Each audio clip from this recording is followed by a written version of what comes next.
What's up guys, welcome back to another video. Yesterday ended up being absolutely spot on. After I filmed the video, prices ended up going higher as I called.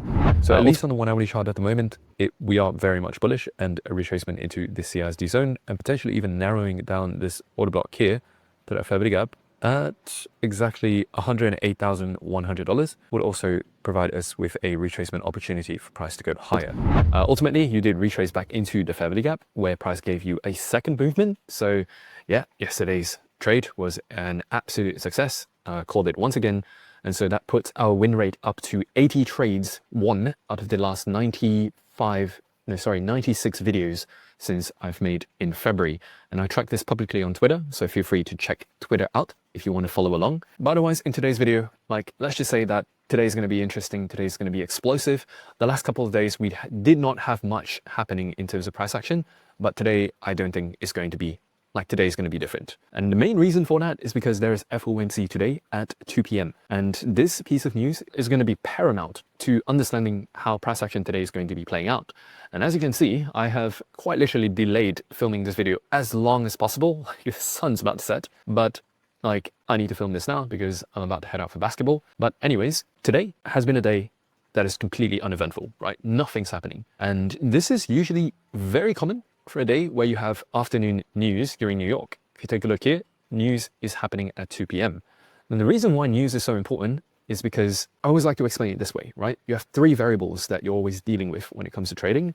The first is direction, right? Is it going to go up? Is it going to go down?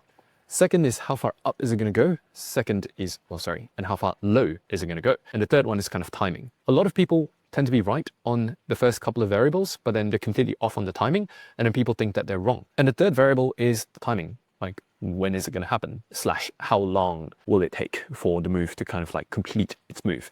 And the benefit of having news is that the third variable kind of gets removed in a sense, because you know for a fact that something's going to happen at 2 p.m. today. You just got to figure out if it's going to go up or down. And that's what this video is going to do. So firstly, just to kick things off, recapping the things that we've mentioned in the last couple of days. This is going to be very important to understanding the overall flow of how we're going to be dealing with FOMC today. The weekly chart is incredibly bullish. Last week we filled in this bullish order block and it started pumping. And because last week's candle closed bullish, this week we are also bullish. But we did mention the fact that because Monday and Tuesday had zero news, boom, there's no USD news. We did mention that Monday and Tuesday would be a retracement day. This is kind of like what we were able to do last week, where Monday, Tuesday were retracement days before the rest of the week went up. So in this week, Monday, Tuesday ended up being just a really choppy days, but we did get a liquidity sweep underneath Monday's low. And so this sets the precedent today for price to go higher. Now, we are also in this daily bullish order block at the moment, and that means that more likely than not, price will tend to go up from this point onwards rather than down, or at the very least, I don't see any strong signals that we're going down yet. And then lastly, yesterday's daily candle closed bullish, which means that our daily bias today is going to be bullish. Pretty straightforward so far. Now the straightforwardness kind of diminishes, because you could argue that on the 1 hourly chart, that is a bearish change in state of delivery. And you could also argue that this was a bullish change in state of delivery. Either way, the 1 hourly chart is not yet super clear in the sense that not only do you have changes in state of delivery in both directions, there is generally just not much clear price action going on right now, where you are getting relatively equal lows as well as relatively equal highs right now, purely based off of the higher time frame. And this is something that I like to refer to whenever I am, feeling a bit more uncertain. It's that, ignore the lower time frame noise and focus on the higher time frame flow. And to those of you who have followed me for a while, you guys will know this method alone saved us from taking so many bad trades in the past. And today's going to be no different. So overall higher time frame flow is towards the upside, which means more likely than not, we are going to be looking for longs, right? Everything's kind of lining up for longs, even though the lower time frame is showing a slightly bearish reaction. This all changes the moment you close above this level right here.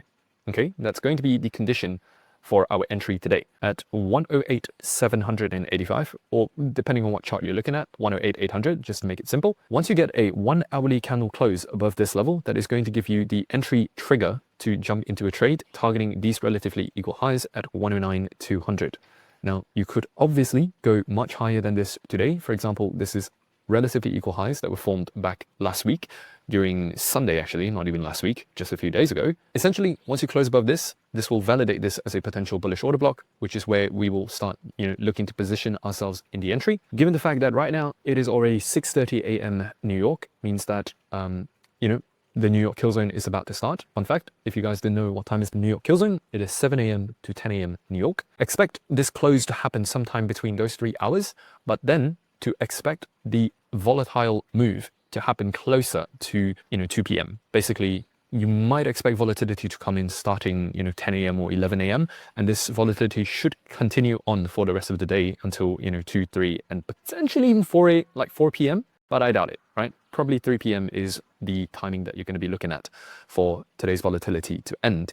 Either way, today can be a very explosive move. At the very moment, we do not have just 100% kind of like an A+ confirmation that we are ready for longs, because at the moment, this is technically a bearish CISD, which we don't really want to see when we're trying to take a long. Now, before we get carried away with all of this higher time frame stuff, let's actually hop into the lower time frame to try to make sense of what's going on at the moment. So at the moment, we have the Asia range, and just taking one look at the London makes you realize why I have tried to delay filming this video today as late as I could humanly delay it to. Absolutely nothing happened in London. Now, usually Asia tends to be accumulation. London can either be a manipulation or a breakout, right? Because our overall higher time frame flow is bullish. The two conditions that would have really just screamed at us to jump into an entry right away would be London breaking out of the Asia high, retracing, and in New York, you get continuation to the upside.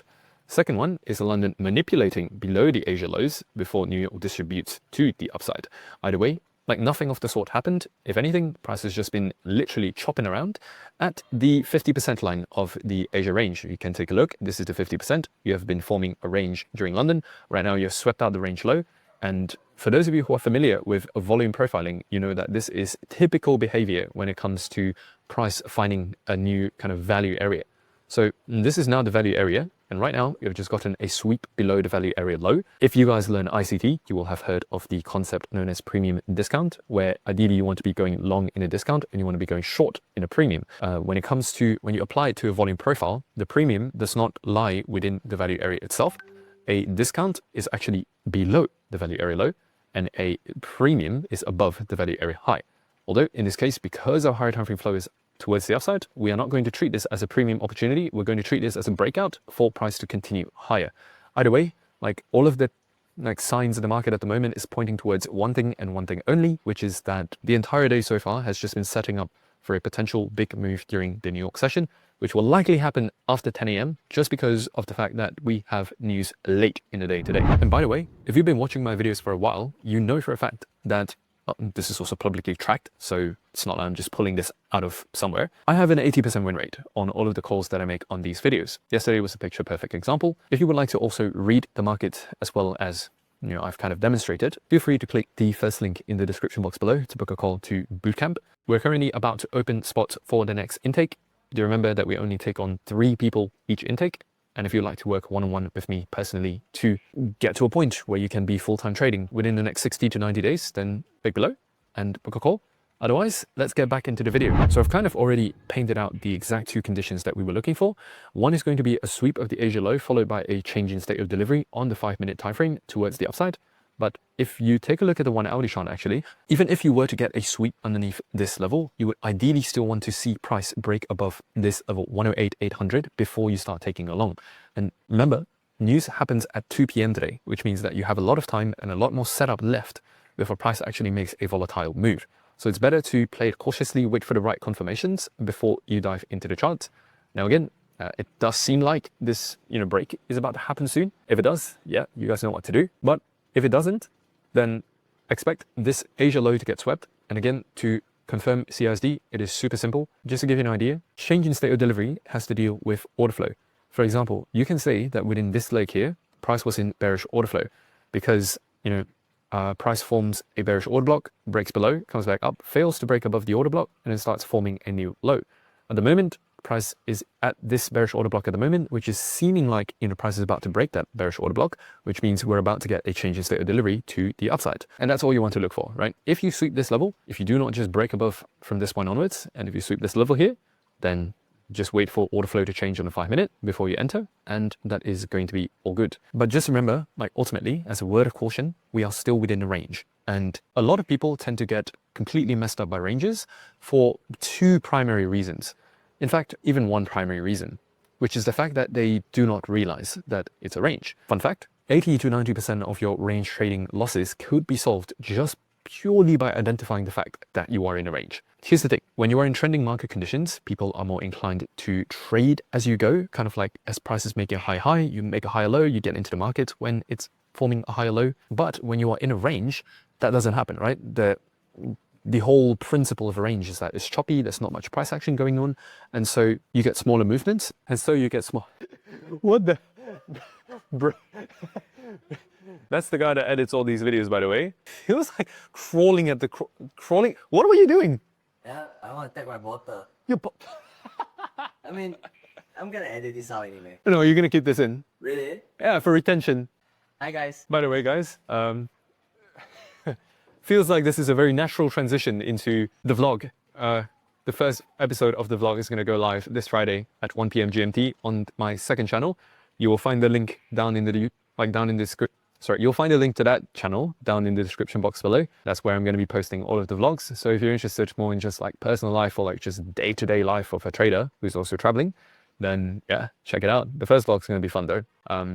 Definitely a lot of moments like what you saw just now. But anyways, yeah, as I was saying, yeah, when it comes to a range, just purely by identifying that you are in a range will fix most of your problems, because in a range, price doesn't move as much. And so if you just are aware that you are in a range, you're probably not going to be setting your targets way too far. So you're more likely to have your TP get hit and less likely to get stopped out before that TP gets hit. And most importantly, you will understand that within a range, you have highs and lows, and the opportunities within a range lies within the highs and lows. So either you're going to get a breakout, right? Breakout of the range, or you're going to sweep the range low and then reverse the other way instead. Again, all of this is in line with the higher time frame flow.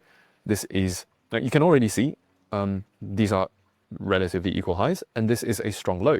This liquidity level here was swept, which means now this is a protected low. It's less likely for this low to get hit. Meanwhile, you have relative equal lows here, which acts as a magnet for liquidity. Over here, you have relative equal highs as well. So yeah, guys, overall, like it may not be clear right now, but the moment you get a 1 hourly candle close above this level here, it's going to become clear. This is going to become your new order block. Feel free to start looking for an entry once price returns back in here. If you have bullish order flow on the 5-minute, that is your entry confirmation.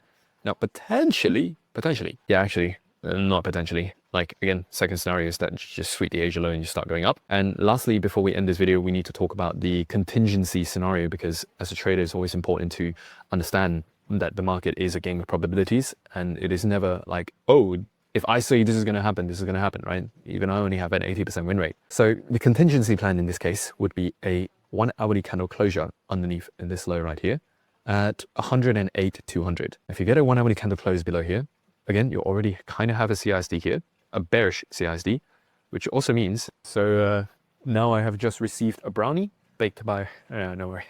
But we are, you know, just now when I was recording the video, Clarence was like crawling out from the hallway. I just heard like a duck, you know, like, I look behind, like, the hell are you doing? Bro, it was so funny because I saw him like, he was like a crab. Yeah, and now I get a magic brownie delivered to the desk. Maybe we should put this in the video. Homemade brownie. Thanks, Giovanna, for making this. The only thing better than a brownie is a keto brownie. Yeah, because you can eat and you will be... But anyways, yeah, sorry for the distractions in this video. Going back to that contingency plan, if you were to close, so again, you already have kind of like the first signs of a CISD here. If you go lower again and you break underneath this level, that is undeniably like just bearish. And so, yeah, like if this happens, it's not like we're just going to jump into a short today again, because the daily chart bias is towards the upside. I only take trades when all 3 timeframes are aligned. Daily points up. At the moment, 1 hourly is about like is 20 minutes away from pointing up, and the 5-minute is, well, very clearly pointing towards the upside. So yeah, this is already, you know, good enough entry confirmations. And even if you get the contingency plan and you were to break below here, it's not like price is just going to reverse all the way today. At least the chances of this happening is lower. Again, I do think that the more likely play is to the upside, but in the event that you get the downside, then yeah, we'll talk about this in tomorrow's video. Anyways, guys, gonna head out for basketball. Peace out and trade safe today.